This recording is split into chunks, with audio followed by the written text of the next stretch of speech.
Un véritable drame.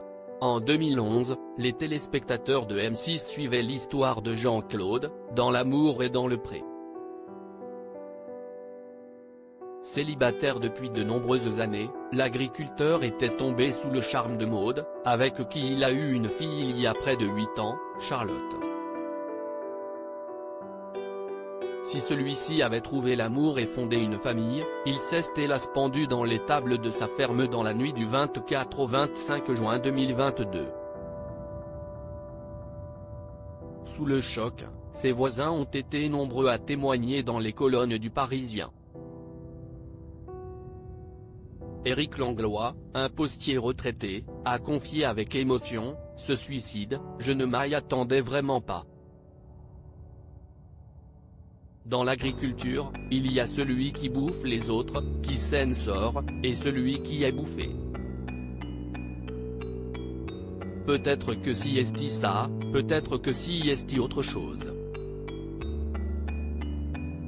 On ne sait pas. » La patronne du bar du Val des Francs a fait savoir qu'il était compté pour les habitants. « Je n'avais pas vu l'émission et j'avais l'image d'un homme comme tout le monde. Il rigolait, avait un mot gentil, toujours la blague. À la fin, on n'y pensait même plus à cette histoire de télé-réalité. Mais les agriculteurs sont plutôt des taiseux, et il avait ce côté-là aussi, il ne s'épanchait pas sur ses problèmes. » Un couple de voisins de Jean-Claude a ajouté quant à lui: « Il avait son franc-parler, mais attaché à bien faire son travail. Aller trouver l'âme sœur avec nos trains de vie, si est pas facile.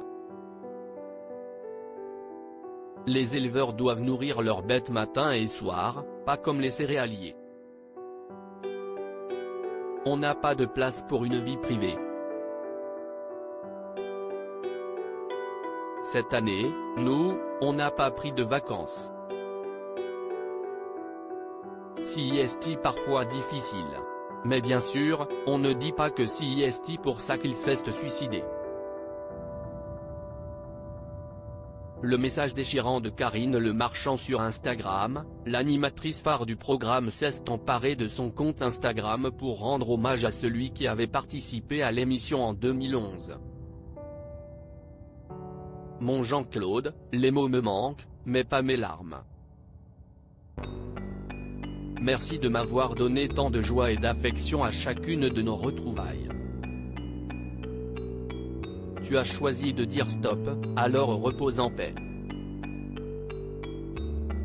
Mes pensées vont vers Maude et votre petite Charlotte, » a écrit Karine Le Marchand. Dans la section des commentaires, Mathieu et Alexandre ont écrit: « Mon Dieu, quelle horreur! Mais dans quel triste monde nous vivons. Toutes nos pensées à sa famille. » Jérôme et Lucie l'ont partagé: « L'horreur. » Pas d'autres mots. Enfin, Pierre et Fred ont glissé: « Nos pensées vont à Maude, à ses enfants, et à leur petite Charlotte. » Quelle tristesse.